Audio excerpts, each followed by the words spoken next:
Hey everybody. I'm Mo. And I'm Katy, and this is Unforgettable Experiences, the podcast. Join us for timeless memories, indelible moments, remarkable encounters, epic failures, irreplaceable events, and life-changing adventures. You know, all the things that make our lives fuller and just more fun. Be inspired, moved, and reminded of the incredible power that unforgettable experiences hold. This is Unforgettable Experiences, the podcast. Hey everybody. I'm Mo. And I'm Katy. And this is Unforgettable Experiences, the podcast. We are so grown the up. outdoor pool edition. The lanternflies are back. I have They're killed so like scary. 3 of them. They're pretty. They're pretty when they're mushed up underneath my shoe. This is Mo's backyard paradise that we are in. Listen, this is the backyard of my house. This It is not is. my backyard. It sounds... Why do you make everything sound so dirty? Anyway, this is how we start a podcast. That's right. We want to share with you an unforgettable experience that we had back in January of 2020. What happened that year? Oh, election year. The election year. Yeah, that was it. January 17th, 2020, Mo and I set out to have an unforgettable experience. We do that a lot. We do it well. We do. Would you like to tell them what unforgettable experience? Yes. We took the metro We did. into D.C. Yes. But we went there with a mission. Yes. We went there with a mission because we went to the Library of Congress. Now, I love libraries. I do too. But this is a special library because it's a Library of Congress. And as a DC tour guide, I always told people, like, you can come back, come get your library card. Because there's no cooler library card than having a library card from the Library of Congress. Look at us! This is the Michelle and Yay. Catherine show. Clearly. Katy would like me to make a new bumper for That's the right. The Michelle and Catherine. show. Only if we're in trouble. Yeah. So these are our official... DC is the only place you can get these. Library of Congress library card. So, first question, what the hell is that noise behind me? It sounds like a cicada It's a of some kookaburra. sort. The kookaburra has no work, he has no work to do. He sits up in a tree and lurks to catch a snake or two. There's more. The Library of Congress was founded in 1800. So this is what I love. I mean, I just love the history. I love just learning about new places. And one of the reasons why we love, and I actually looked on Atlas Obscura. I'm going to finish one sentence today. I'm not sure which one it is, but I'm going to keep interrupting you. I know it's all the people in my head. Self-imposed. Yeah. No, so I actually looked on Atlas Obscura, and I'm like, oh, I wonder if the Library of Congress, there's like 3 or 4 entries on Atlas Obscura that's cool. for the Library of Congress. That's cool. But we always thought it was so cool that we now carry expired. We have ants and a kookaburra, apparently. No, but we have a Library of Congress card, and it's just really cool. So one of the neat things about, again, getting to be a DC tour guide is taking people through the Library of Congress and taking people through things that they normally only read about or maybe see on Google Images or things like that, because I don't think anybody's binging anything, and I don't think Jeeves has graphics. No. But what's so cool is when you go to the Library of Congress, when you do the tour, you can look into the Great Reading Room, but the only way to actually get in there is by having a Library of One of Congress these babies. reading cards. That's right. Reader cards. So you can do like genealogy and... I love that it says I'm a reader. Yes, I am Library of Congress. You know me well. Speaking of reading on Catherine's level, the Library of Congress actually is the world's largest comic book collection. Did you know that? I did not know so, that. That's awesome. pictures and all that stuff for you. Pictures. Yeah. I want to talk about how we got to the Library of Congress, though, because... Well, I said we took the metro. Well, no, we took the metro into D.C., but we did not go in through the Library of Congress. We went in through the Capitol building. And why did I have you do that? Because you only had to go through security once. Was that And- the main reason? Yes. And you wanted to show me the Capitol building. I assume. And what's so cool about going to the Library of Congress via the Capitol is you go underground through the tunnels. I just think it's cool to pop up on the other side of the street. That was super cool. So Did I wanted take away to- your notes? No, I wanted to ask you a couple of trivia questions about the Capitol building to see if you happen to know them, Miss DC tour guide. Okay. Okay. So, first question is, who is on top of the Capitol building? Your mom. Correct. No. Also known as Statue of Freedom. Yes, very good. Yeah. The bronze Statue of Freedom. How tall is she? I don't know. 19.5 feet. Which direction cardinally is she facing? I opened this can of worms myself. Yes, you did. Let's see. North, south, east, or west? Probably west, because that's where the most of the United States is. It is facing east. She is facing east. Sorry for your pronouns, Freedom. She's facing east because the sun will never set on freedom. Oh, that's So the very Statue poetic. of Freedom is on the Capitol, and she is facing east because the sun will never set on freedom. I think that's cool. I think That's it's really poetic. awesome. And All right. I love symbology. You ready for another question? Oh, that was. Oh, I thought That was only I one. just gave you What 4 more. is the nickname given to the Capitol building? What is it called? Can it be multiple choice? I've never. What nickname? I have to make up stuff and hide the right answer? Have you met you? I can't make up stuff on the fly. Okay, I'll give you a clue. It's the blank house. The People's House. Yes. Oh, okay. You are so good at this. It's like I studied. It's called the People's House. That's the nickname for the United States Capitol. cool. Yeah. All right. All right. I'm impressed that you know that. So speaking of state capitals, buildings, we won't go into state capitals. Thank God. Which state has the largest Capitol building? We are so educational. We are. Here on If Unforgettable anything Experiences. else first, we are educators. We have a pool and we're educational. Yes, I'm about to do the weather report because it's effing hot. Which state has the largest state capital? Philadelphia. It's not a state. Pennsylvania. That's not even the capital of Pennsylvania.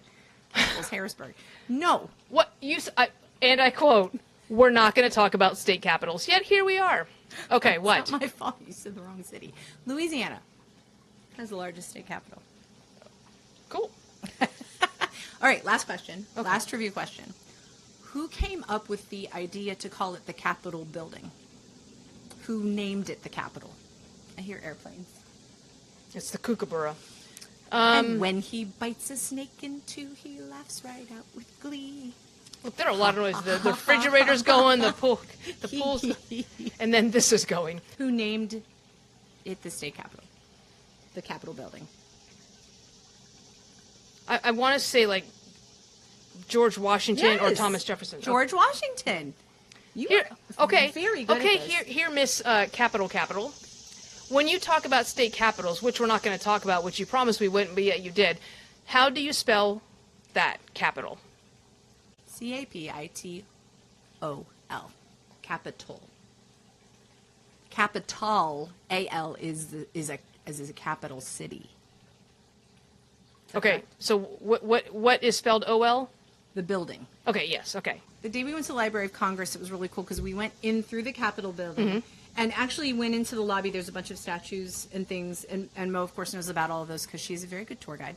And then we went down through we went through security, and then we didn't have to go through security again. We went down through the tunnel into the Library of Congress. And the cool thing is, it's not just the reading room. It's also exhibits. So I remember there was a George Gershwin exhibit that we looked at, and it had like memorabilia and a big piano in there. It was really cool. Oh, there was a Bob Hope exhibit. That's right, the USO, yep.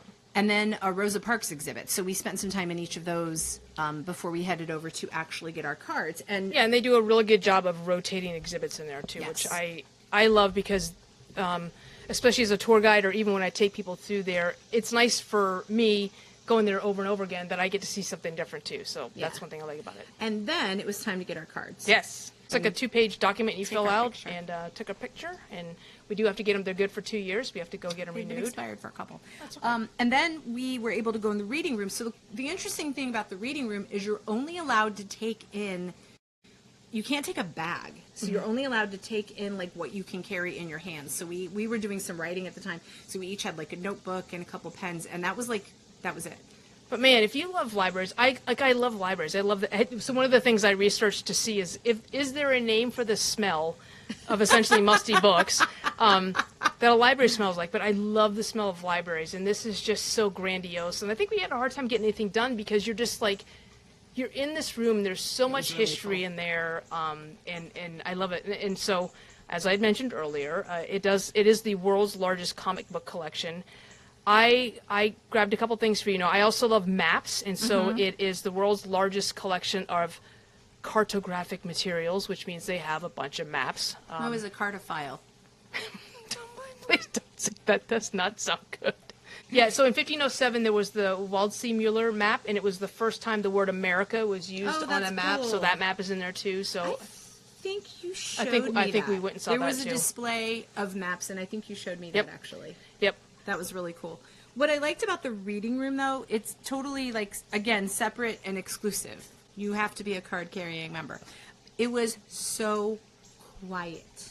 Yeah. Until we got in there. No, we were quiet. We were well-behaved. Yeah. So we sat and did some writing exercises. But a lot of the time I just sat and, like, just looked. It's this big, round, tall room. And it's gorgeous. It's grandiose. Yeah. The main reading It's really room cool. is grandiose. So It's really highly recommend doing that. But there's some other things about the Library of Congress. As you know, we like to do our deep dives when we talk about unforgettable experiences, because not only was it an unforgettable experience when we did it, we're going to make it more unforgettable as we relive it. So we've got our cards. We obviously need to go back and get it renewed because Yes. they expired. They're only good for 2 years.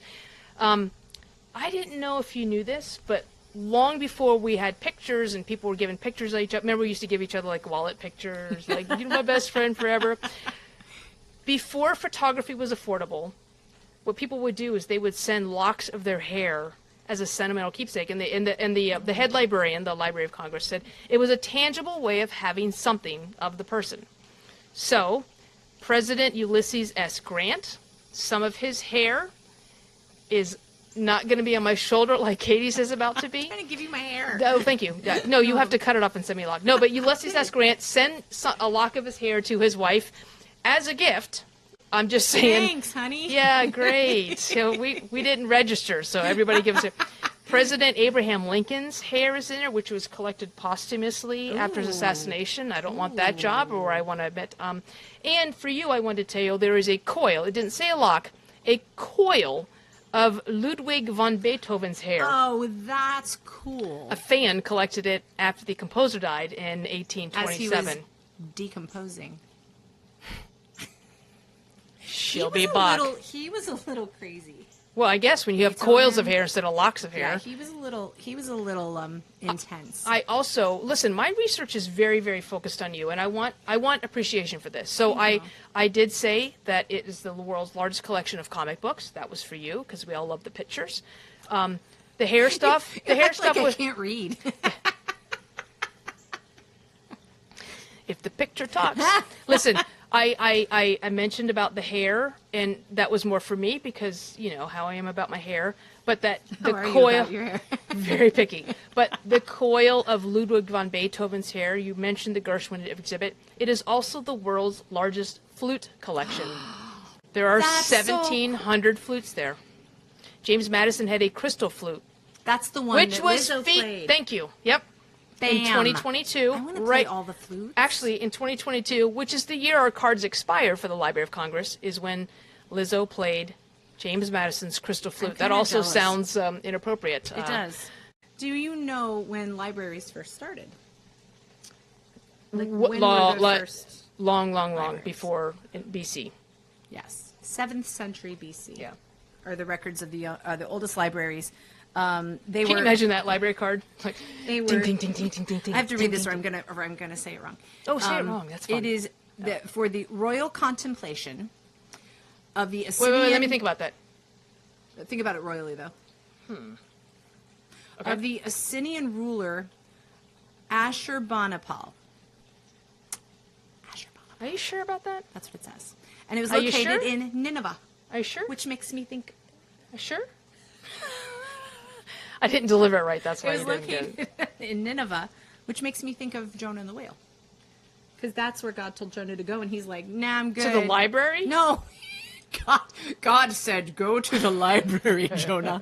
No, he told him to go And to this Nineveh, and Jonah's like, no way, dude. And then the whale swallowed He called him. God dude? He did. That's a little rude. In my translation. Yeah, bruh. So, bruh, Bruh. I'm not going to Nineveh. So, so Nineveh was where the first library, 7th century BC, That's is cool. recorded to have started.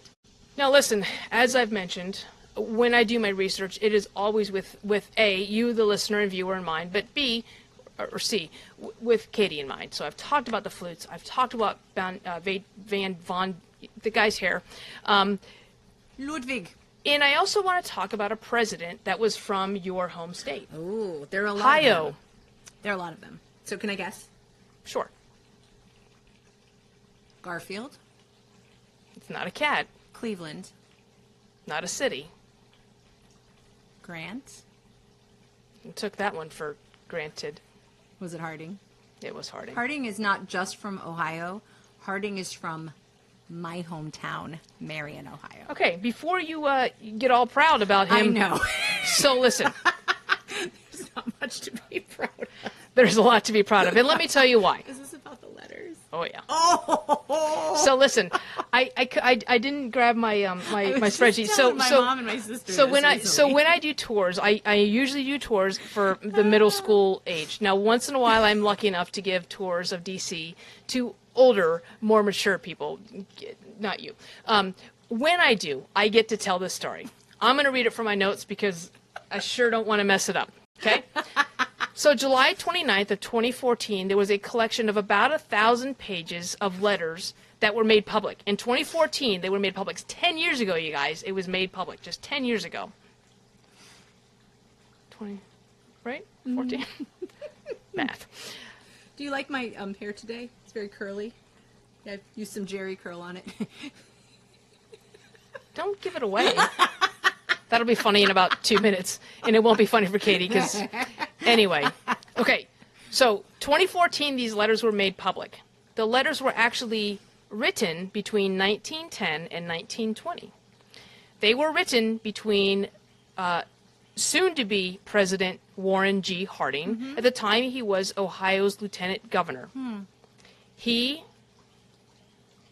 Warren G. Harding, was married. Mm-hmm. His best friend, his wife, her name was Carrie Fulton Phillips. Warren G. Harding and his best friend's wife had an affair. Mm-hmm. So they had the affair and between 1910 and 1920, and I have a whole spreadsheet that kind of talks about some other stuff, but it's hilarious. Anyway, so Lieutenant Governor and then eventually President Harding would write letters to his mistress. And Carrie would keep these letters, and she had them hidden in her home of Marion, Ohio. Marion, Ohio. Yeah. And they were there for, nobody saw them for 40 years. She kept them hidden. In 1960, Carrie passed away, and those letters, that collection of thousands and, hundreds and pages of letters, so about 1,000 pages of letters, was found by then a court-appointed lawyer who was settling her estate. In 1963... Warren G. Harding's nephew, Dr. George Harding, he basically was able to kind of convince this guy who was trying to write a presidential memoir on the president, he was able to kind of thwart him from revealing the letters. So in 1972, so the mistress died in 1960. In 1972, President Harding's nephew, Dr. George Harding, bought all the letters from Carrie's heirs, and he donated them to the Library of Congress with the stipulation that the letters would remain private and undisclosed until 29 July 2014. 50 years from the day that the Ohio judge first, closed them, and they kind of closed that matter. Goodness gracious. What's really cool about the Library of Congress is everything that's in there has been scanned by some lucky fool, and they're available. You can go into the archives. You can see this. So for those of you who think that we make this up, you can go and see this stuff. So here's what you can see. Here's what you can see. President Harding and Carrie had code words. The whole code is scanned by some guy who had to do that, and it's on file for you to see. So some of the code words were, I'll just say this, Jerry. Jerry was the name of President Harding's little president. And so there Not were his vice president. There were things like one letter said, "I wish I could take you to Mount Jerry," which is not a natural thing that you would hike. And I don't think mount was in the sense of a noun. I will read the sentence again. I wish I could take you to Mount Jerry. Let me read it to you a different way. Oh my gosh. I wish I could take you to Mount Jerry. What are you going to do with Jerry? I'm going to mount him. I've read almost all 1,000 pages. Some of them aren't worth reading. Like, it's just like, whatever, boring. But once you have the code and you have the key, oh, there's Jerry. He's popped up again. That was an election year. Oh, so he wasn't that cryptic, though. And I think I'm just thinking, if I got this letter, I'd be like, this fool is hitting on me. You know what I mean? I'm sure she was aware. Well, I know, but I'm just saying anybody who intercepted the letter would be like, yeah, there's something going on here. I don't know who Jerry is, but Not sure where Mount Jerry is, but... Well, again, I don't think Mount Jerry was a place. I think it's a thing. I think Mount Jerry is less geographical location and more activity. As in, hey, look at Mount Jerry, as opposed to, hey, look at her mounting Jerry. I think that's the way it was intended. So all I want to say, basically, is it wasn't that long ago when we talk about the collection of flutes. Yeah, that's nice. I'm going to play James Madison's Crystal Flute, which is not code. Jerry is code for Warren G. Harding and his... And I will say that Warren G. Harding, after he and Carrie stopped the affair, he started a new affair with his best friend's daughter. They actually had a child. Harding? It wasn't that Harding. Well, I guess it had to be when they had the daughter. But more than one person went to Mount Jerry. The worst part of this story, for me... is Marion, Ohio. Well, yes. And the church that I grew up in... Oh, there's more. Warren Harding attended our church and, like, would sit in the same pew every Sunday. And after he was elected, people used to, like literally get in fist fights to be able to sit in the pew that belonged to Warren Harding. So... apparently, the message was not terribly convincing. Maybe it was. So I've never been to Harding's home. And I don't think you have to be into him to Mount Jerry. I think when you come visit my hometown sometime, we'll have to go to the Harding home sometime. I am not going to Mount Jerry. I'll tell you that right now. Well, I think that's kind of obvious. How in the world did we get here? I'll tell you. In July 29 of 2014. Again, but think about this. There's so much history, and I think that... So, and Warren G. Harding does nothing for me, hence I'm not going to Mount Jerry, but he was quite, obviously, the ladies' man, but he was quite the looker. Like, people thought he was attractive. I'll have to go look, but his pictures are scanned, too. But yeah. And to top it off, to make it even better... he wasn't a great president. So, yeah, so not only was he kind of slimy in real life, but he just did a lot of bad things for our country. So, thanks, Warren Harding. I would like to say thank you, Warren Harding, because I have my Library of Congress library card, I can go. I don't have to be like the normal citizen who's going to hopefully follow up and read about Mount Jerry, which is a mountain, so Mountain Jerry. But we can, with our Library of Congress card, actually go and read those letters. But I do encourage you to Mount Jerry. Oh my gosh. And just take a read. Would you like to know 5 good reasons to own a library card? Is Mount Jerry one of them? Number 1, you can carry on learning at any age. I think that's what we're doing here. Number 2, it could help you meet new people. Jerry. Carrie. It allows you accesses to loads of resources for free. Some people pay to Mount Jerry. It means that you can support or growth and evolution. I bet you didn't want to read that after you just found out where this went. Okay, so you can support, and this is not always a two-handed mission. They go hand in fist, but you can support the growth and elongation of the continuation of the wide girth of history and knowledge.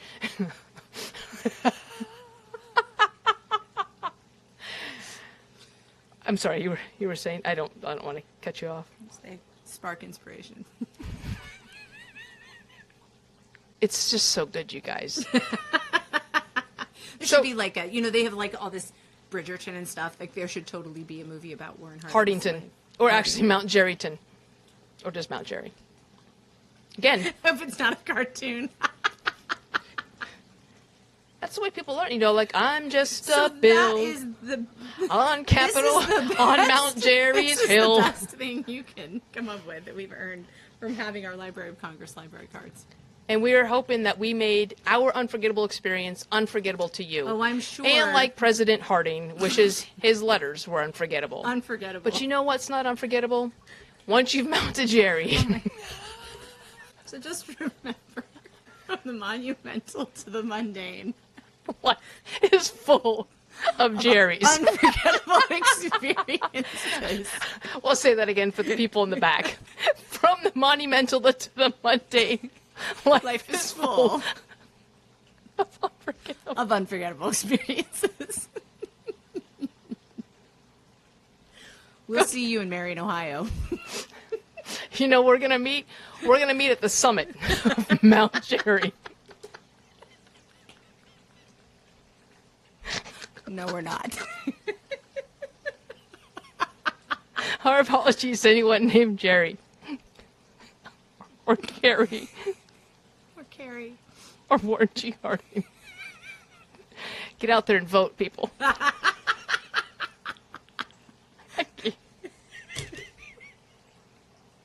All right. Bye. Please do it.